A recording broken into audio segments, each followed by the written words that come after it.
Bonjour à tous et à toutes, j'espère que vous allez bien. Aujourd'hui on s'intéresse au système imaginé et conçu par Bismarck, concrétisé par l'alliance des trois empereurs, Allemagne-Prusse de Guillaume Ier, Russie d'Alexandre II et Autriche-Hongrie de François-Joseph de Habsbourg.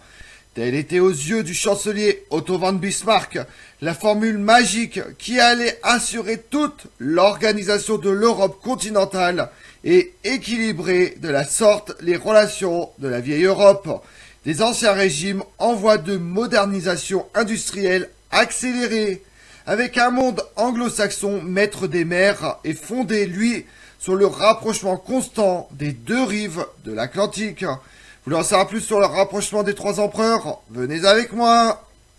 Bismarck avait toujours pensé qu'une guerre contre la France était nécessaire à l'achèvement de l'unité allemande.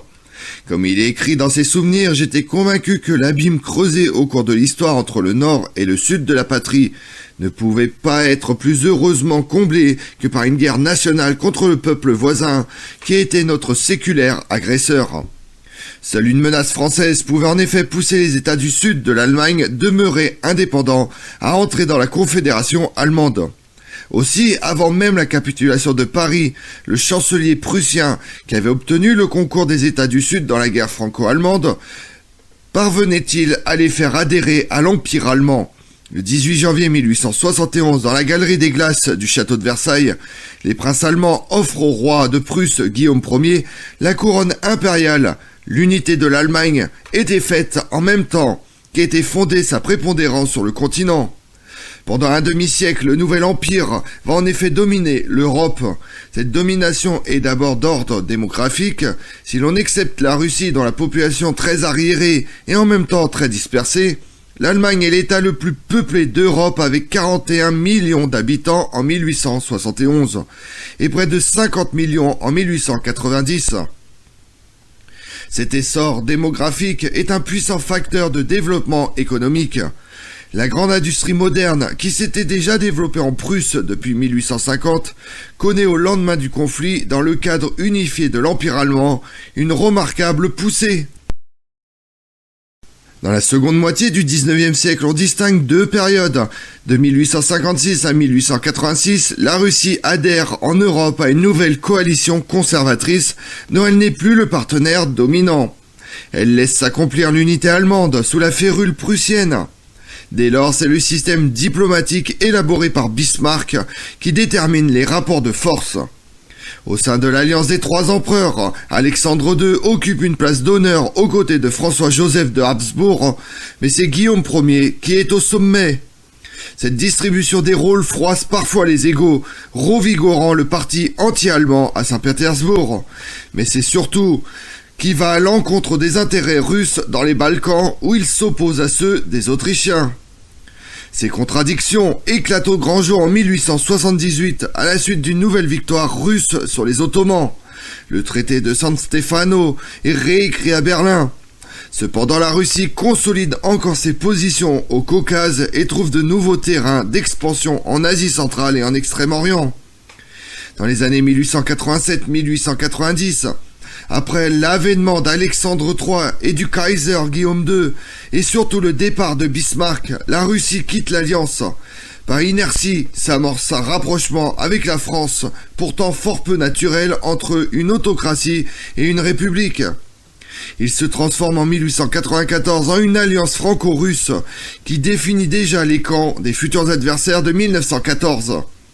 Simultanément, la question d'Orient est portée à incandescence, préparant un autre conflit tout aussi gros de conséquences, la guerre de 1904-1905 contre le Japon. La Ligue des Trois Empereurs est une alliance entre les empires allemands, russes et austro-hongrois de 1873 à 1887. Le chancelier Otto von Bismarck prit pleinement les charges de la politique étrangère allemande de 1870 à son licenciement en 1890. Son objectif était une Europe pacifique basée sur l'équilibre des pouvoirs. Bismarck craignait qu'une combinaison hostile de l'Autriche-Hongrie, de la France et de la Russie n'écrase l'Allemagne. Si deux d'entre eux étaient alliés, le troisième ne s'allierait avec l'Allemagne que si l'Allemagne concevait des exigences excessives. La solution était de s'allier avec deux des trois. En 1873, ils forment la Ligue des Trois Empereurs, une alliance des Kaisers d'Allemagne et d'Autriche-Hongrie et du Tsar de Russie. Ensemble, ils contrôleraient l'Europe de l'Est en veillant à ce que les groupes ethniques rétifs, tels que les Polonais, soient maintenus sous contrôle. Ils visaient à neutraliser la rivalité entre les deux voisins de l'Allemagne par un accord sur leurs sphères d'influence respectives dans les Balkans et à isoler l'ennemi de l'Allemagne, la France. Les Balkans opposaient un problème plus grave, et la solution de Bismarck a été d'accorder la prédominance de l'Autriche sur les zones occidentales et de la Russie dans les zones orientales. Le 22 octobre 1873, Bismarck négocie un accord entre les monarques d'Autriche-Hongrie, de Russie et d'Allemagne. L'alliance cherche à ressusciter la Sainte Alliance de 1815 et à agir comme un rempart contre les sentiments radicaux que les dirigeants trouvent troublants. Elle a été précédée par la Convention de Schönbrunn, signée par la Russie et l'Autriche-Hongrie le 6 juin 1873. Bismarck a souvent dirigé la Ligue en évaluant les défis, centrés sur le maintien de l'équilibre des pouvoirs entre les États concernés et l'Europe dans son ensemble.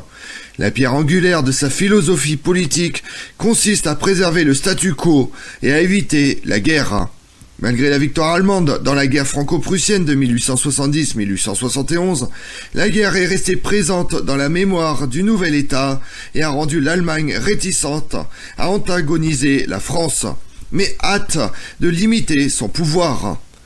Selon la coalition, des organes socialistes radicaux, comme la Première Internationale, représentaient l'une des autres menaces clés à la stabilité et à la domination régionale.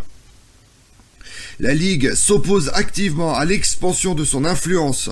La Ligue a également rencontré une crise en Europe de l'Est, où les troubles bulgares ont suscité de violentes réactions de la part des forces ottomanes, qui à leur tour ont rencontré l'horreur des États d'observer. Le récit de l'insurrection d'un Anglais, Sir Edwin Peare, décrit les atrocités horribles et a révélé la surprise britannique par leur étendue. En mars 1815, une loi française organise les régiments en 4 bataillons au lieu de 3 et augmente le nombre des officiers et des sous-officiers nécessaires à leur encadrement. Bismarck réagit aussitôt. Il fait dire à l'un de ses collaborateurs lors d'une entrevue avec l'ambassadeur de France à Berlin que l'Allemagne pouvait avoir intérêt à une guerre préventive. Le ministre français des Affaires étrangères, le duc de Cazes, se tourne vers les chancelleries russes et anglaises. Le cabinet britannique invite alors le gouvernement allemand à calmer les inquiétudes de l'Europe. Alexandre II, quant à lui, se rend à Berlin avec son chancelier le prince Gortchakoff pour présenter ses observations à Bismarck. Ce dernier se borne à affirmer les intentions pacifiques de la Prusse. Cet incident provoque le désaveu russe et une fissure dans l'entente que la crise orientale de 1875-1878 dans les Balkans ne fera qu'aggraver. Bismarck se tourne vers de nouvelles alliances à partir de 1879. Ce fut la deuxième phase des systèmes bismarckiens. Le collectif initial dissous en 1878 au sujet de différends territoriaux dans les Balkans, l'Autriche-Hongrie craignant que le soutien russe à la Serbie ne finisse par amorcer des passions irrédentistes dans les populations slaves. La première conclusion de l'organisme en 1879 a cédé la place à la Dual Alliance, défensive entre l'Autriche-Hongrie et l'Allemagne, pour contrer l'agression russe potentielle. En 1882, l'Italie est incluse dans un deuxième accord, la Triple Alliance. Mais la Triple Alliance ne remplacera jamais la Dual Alliance, qui reste en vigueur. Le traité de Berlin 1878 a fait que la Russie se sentait trompée de ses acquis dans la guerre russo-ottomane. Son rôle clé dans la diplomatie européenne n'a cependant pas été oublié par Bismarck. Une alliance des 3 empereurs plus formelle est conclue le 18 juin 1881. Elle dure 3 ans. Elle est renouvelée à Skierniew-Łódź en 1884. Les deux alliances ont pris fin en raison de conflits entre l'Autriche-Hongrie et la Russie dans les Balkans. Pour préserver une entente commune avec la Russie, l'Allemagne a signé le traité de réassurance mutuelle en 1887. Bien que les Russes aient considéré qu'il était humiliant et les empêchait d'utiliser leur flotte dans la mer Noire, La fermeture du détroit aux navires de guerre étrangers, inclus dans les traités de 1881 et 1884, signifiait qu'il y avait peu de raisons d'entretenir leur flotte dans la mer Noire. Comme on l'a vu, l'alliance des trois empereurs était une alliance politique défensive entre Alexandre II, tsar de Russie, François-Joseph d'Habsbourg, empereur d'Autriche et roi de Hongrie, et Guillaume Ier, empereur d'Allemagne. Elle a été instituée le 6 juin 1873 par l'accord consultatif Convention de Schönbrunn. En cas de menace d'attaque par une puissance tierce, les monarques s'obligeaient à s'entendre pour adopter une ligne de conduite commune. Par cette alliance, le gouvernement russe cherche à exclure un éventuel accord germano-autrichien dans les Balkans contre la Russie et à sécuriser les frontières occidentales en cas d'affrontement avec l'Angleterre en Asie mineure. En 1881, un nouvel accord est signé par les trois empereurs, qui n'est plus appelé consultatif comme le premier, mais stipulait l'obligation des signataires de maintenir la neutralité. Mais plus loin, le déroulement des évaluations amène les conflits d'intérêts entre la Russie et l'Allemagne à tendre les relations qu'elles s'étaient faites et à la constitution progressive de deux blocs militaires. Je vous remercie d'avoir suivi cette vidéo en ma compagnie. Si vous voulez connaître mes autres vidéos, retrouvez-moi chaque matin à partir de 6h45 sur ma chaîne YouTube Tout sur l'Histoire avec Damien, mais également sur les réseaux sociaux, Twitter et Instagram, Histoire Damien. Et pensez à liker, commenter et vous abonner. Je vous remercie à tous.